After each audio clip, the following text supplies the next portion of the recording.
He crumpled to the ground, limp and apparently lifeless, his eyes staring and his mouth agape. This was the first and only time in our experience with these people of superior powers that we had seen one of them give expression in any way to violent emotion. We were as terrified as the bandit.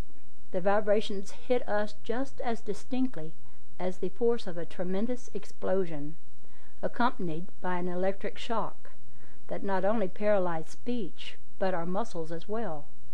That is the only way I can describe the sensation.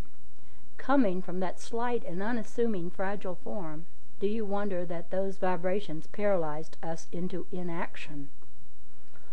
Although this situation lasted only a moment, it seemed hours before the tension relaxed. We were as transfixed as statues, yet there flooded over us in that instant a great pity for the bandit, and we found ourselves longing to go to his assistance. This was the reaction of all, yet we only stood and stared at our hostess. Almost at once the condition changed. At first a startled look came over her face. Then it changed to the same kindly expression that we were accustomed to, and there swept over us such a wave of compassion that we rushed to the prostrate form on the ground. Our hostess was bending over him, her hand clasping his. Again we were mystified and could only say, "Will wonders never cease?" The man soon regained consciousness, was helped to his feet, and was made as comfortable as possible on a bench nearby. He absolutely refused to enter any of the houses. Our hostess then apologized for the vehemence which she had expressed, noting the effect it had upon us. Our flesh was quivering, and it required some time for us to regain our composure. She explained that this man was the leader of one of the most notorious bands that infested that portion of the Gobi. His name, if mentioned at all, was spoken with awe, as he was the most fearless and ruthless of characters. His familiar title, literally translated, meant "consummate black devil released from hell."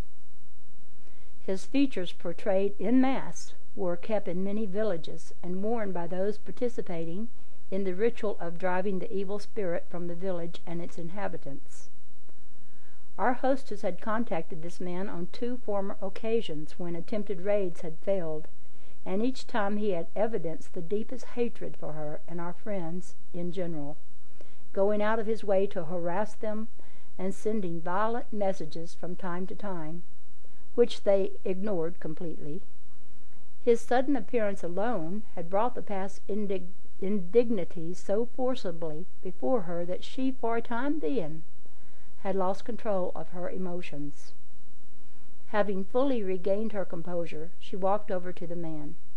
At her approach he made a futile attempt to arise, but was only able to draw himself together and sit more erect, the picture of abject fear. Hatred was delineated in every movement of his body, which was trembling as though stricken with palsy.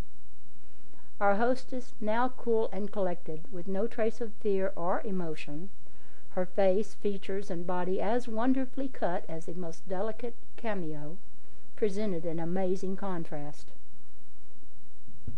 We wanted to remove the man at once, and although this thought was not expressed, our hostess raised her hand commanding silence. Our chief realized that she was in charge of the situation, and that anything we would attempt to do would only place us in a ludicrous position. We withdrew out of hearing, while our hostess talked in low and quiet tones for quite some time before the man answered a word. As he spoke, the lady motioned us to approach. We sat on the ground before them, glad to make any move that would relieve the tension of suspense. The bandit explained that he had prevailed upon his superior leaders to allow him to come as a peace emissary to treat with the people for the surrender of the supposed treasure that was concealed in the tall cross temple. If the inhabitants would surrender the treasure, the bandits would agree not to molest them further, would agree to release all their prisoners, of which they claimed there were over 3,000, and would immediately leave the country and never again molest the inhabitants of the valley. Our hostess told him there was no treasure that would be of any value to them. A thorough explanation of the fact was gone into, with an offer to conduct him through all the rooms of the temple or any place he wished to go. He flatly refused this proposition, saying that he feared they would hold him as hostage, and no assurance upon our part could break down this fear. Our hostess reassured him of our sincerity, and he suddenly became convinced that we were honest in our statements. Then a situation difficult and alarming for him arose.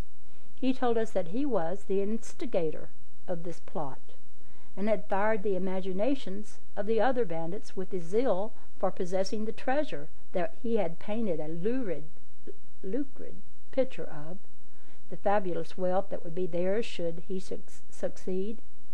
In fact, he and his father had held their band together with promises of the possession of this treasure. He was the chief of the band that had consolidated with 5 other bands to carry out this raid. The crux of this situation was that if he should return to his band with the information that there was no treasure, he would immediately be branded as a traitor, and as such would be dealt with accordingly. He could not deter the band from the contemplated attack, as they would not believe him on account of his zeal in pressing the situation up to this point. It was decidedly an embarrassing position for him. To our great surprise, our hostess offered to accompany him to the camp. Our protests were quietly overruled, and she prepared to leave immediately. She assured us that she was in no danger, but that if we went along, our presence would instill suspicion in the minds of the bandits, so that all would incur great danger. We meekly submitted. There was nothing else we could do. The man mounted his horse, and we assisted her to mount to the seat that was prepared behind him. As they rode from the village, they presented a never-to-be-forgotten picture, one that will live in our memories for all eternity. The bandit with doubt written all over his features, and our hostess smiling back at us with the warm assurance that she would return to the village after sunset. We returned to the lodge to await the return of our hostess, and upon entering we found the table loaded with good things to eat. You can imagine our astonishment to see her seated at the head of the table and greeting us with that radiant smile of hers. We were speechless. Words failed us entirely. She assumed an air of mock hauteur and tried to say sternly, "Gentlemen, a greeting is in order," whereupon we bowed and extended our salutations.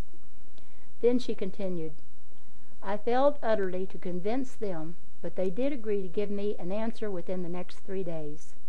I know that the answer will be an attempted attack, but it did save the life of that poor creature for the time being, at least. We shall be obliged to prepare ourselves to withstand the siege. Nothing will deter them from making the attempt." I think that nearly all of us saw our fondest dreams and results go a-glimmerin', as the familiar saying has it. Our hostess read our inmost thoughts and repeated this poem. When you come to the Red Sea place in your life, when in spite of all that you can do, there is no way round, there is no way back, there is no other way but through, then know God with a soul serene, and the dark and storm are gone. God stills the wind, God stills the waves. God says to your soul, go on, go on, go on, go on. Next chapter. After the meal was finished, we arose from the table, our hostess leading us into the garden. To our great surprise, we found Jesus, Emil, Jast, and Bud Raw seated. We joined the group and sat down. We could sense the inaudible sigh of relief and realized how much we had grown to rely upon these people.